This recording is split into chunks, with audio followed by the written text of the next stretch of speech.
আসসালামু আলাইকুম রাহমাতুল্লাহ। প্রিয় দিনী মা ও বোনেরা, ইসলামে সন্তানকে মায়ের দুধ পান করানো অত্যন্ত গুরুত্বপূর্ণ সওয়াবের কাজ।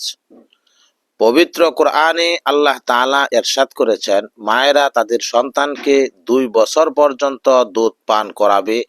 সূরা বাকারা আয়াত 233।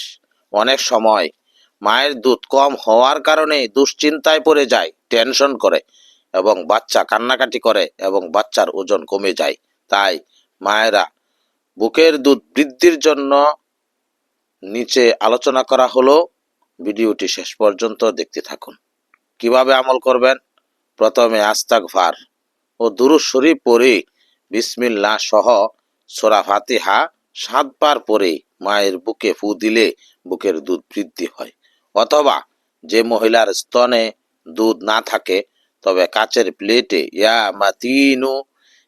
মাতিনু লিখে পানিতে ধৌত করে পানি পান করিয়ে দিবে।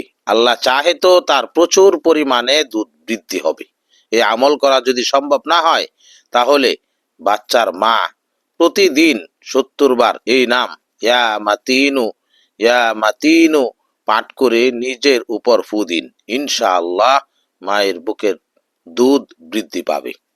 তবে মনে রাখবেন, আমল করার সময় আল্লাহ পাকের উপর পূর্ণ আস্থা ও বিশ্বাসের সাথে আমল করুন।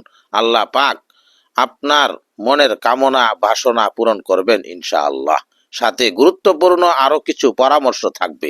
1. দুশ্চিন্তা মুক্ত থাকুন, সর্বদা হাসি খুশি থাকার চেষ্টা করুন। 2. নবজাতকের সাথে সাথে মায়ের পর্যাপ্ত ঘুমের প্রয়োজন। 3. বাচ্চাকে বারবার দুধ পান করান, কারণ বাচ্চা যত বেশি দুধ টানবে মায়ের শরীরে তত বেশি দুধ বৃদ্ধি পাবে। 4. পুষ্টিকর খাবার খান, বিশেষ করে কালো জিরার ভর্তা, শাকসবজি, লাউ, ডাল এই সকল খাবারেও দুধ বৃদ্ধিতে সহায়ক। আল্লাহ পাক আপনার এবং সন্তানের উপর রহমত বর্ষণ করুন। আমিন।